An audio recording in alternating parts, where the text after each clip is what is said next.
A country without a conventional surface fleet forced Russia's Black Sea fleet to pull back. One night near the Kerch Strait helps explain how. I'm Nate Mercer. This is War Brief. We're looking at the Russian patrol ship Sergey Kotov, attacked overnight on March 4th into March 5th, 2024. Ukraine says it was hit by Magura V5 sea drones. The broader point is not that a small drone suddenly replaced a navy. It didn't. The point is sea denial. Ukraine found a way to make operating near occupied Crimea expensive, dangerous, and increasingly restrictive for a much larger fleet. Let's keep this clean. There are four layers here: confirmed, claimed, assessed, and unknown. If somebody gives you a perfect second-by-second account of this attack, they are filling gaps the public evidence does not fill. Start with the geography. The Kerch Strait sits between occupied Crimea and Russia's Taman Peninsula. It is a critical corridor connecting the Black Sea with the Sea of Azov.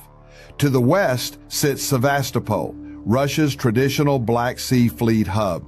To the east, Novorossiysk became increasingly important as Russian ships shifted away from Crimea. Before the full-scale war, Russia held the obvious naval advantage. Ukraine did not have a conventional surface fleet capable of lining up against Russian warships in open water. So Ukraine went asymmetric: coastal missiles, intelligence support, long-range strikes, and unmanned surface vessels. These are USVs. Unmanned surface vessels. In plain English, remotely operated explosive boats built to find, reach, and strike a ship.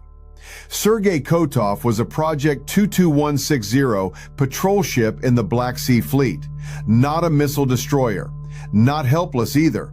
This was a patrol-oriented vessel with a reported 76mm gun, lighter defensive weapons, anti-sabotage duties, and a helicopter deck. Think layered but finite close-range defenses. Now the confirmed Ukrainian statement.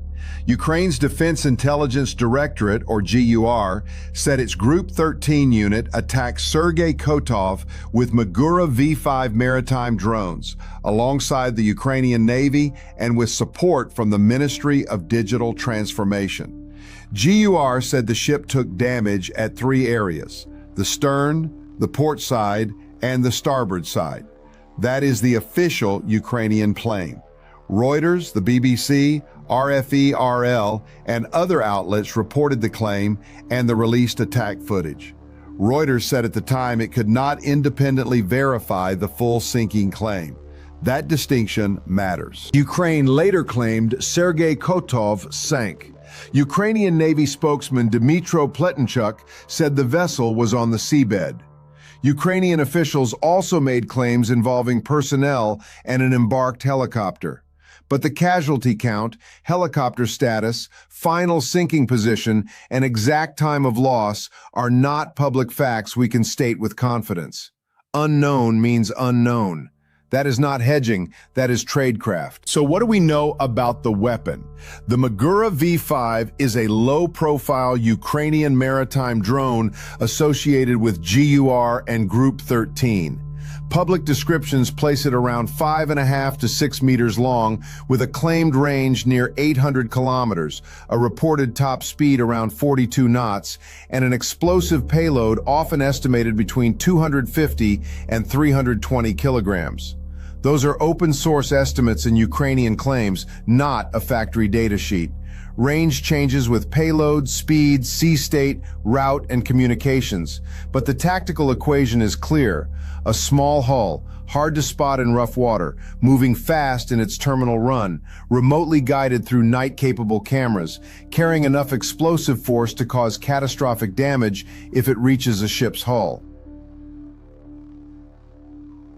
Here's where it gets interesting. The available footage and Ukrainian statements support a multiple USV attack. They do not give us a full tactical storyboard. We do not know the launch point.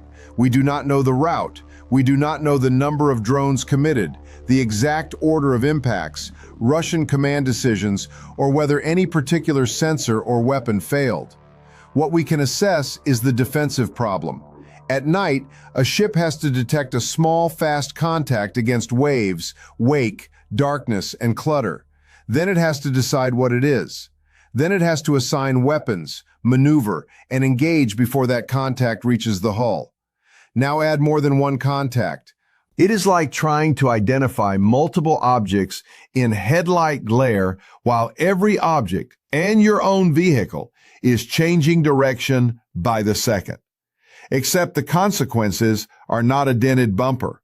They are flooding, fire, lost mobility, and a crewed warship in distress. A Group 13 commander later described a general attack logic. An initial drone disrupts the target, then follow-on drones exploit the damage. That is a reasonable assessment of how a sequence strike can work. It is not proof that this was the exact Sergey Kotov sequence. The important part is the math. An attacker can risk several expendable unmanned hulls. The defender has to succeed every time. Detect, identify, engage, maneuver, and coordinate. One miss can be enough. And that changes the math. But don't overcorrect. Magura drones are not invisible. They are not invulnerable. They can be detected, jammed, stopped by weather, destroyed by gunfire, caught in barriers, or disrupted through their control links. Russia adapted with port barriers, patrols, helicopters, electronic warfare, and dispersal. That's the real lesson. Not drones beat ships.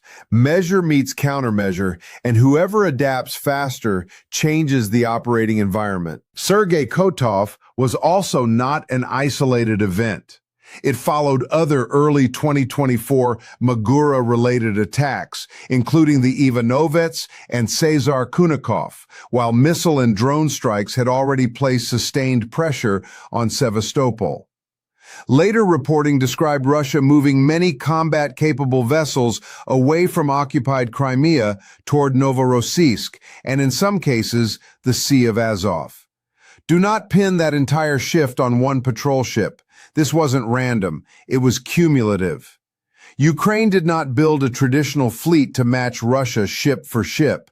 It built a distributed sea denial campaign that imposed risk, altered basing decisions, and narrowed Russia's freedom of maneuver near Ukraine's coast. That is what Magura V5 changed in the Black Sea, not the end of conventional navies. A warning that affordable, networked, unmanned systems can force expensive fleets to change their behavior. Signal over noise. I'm Nate Mercer.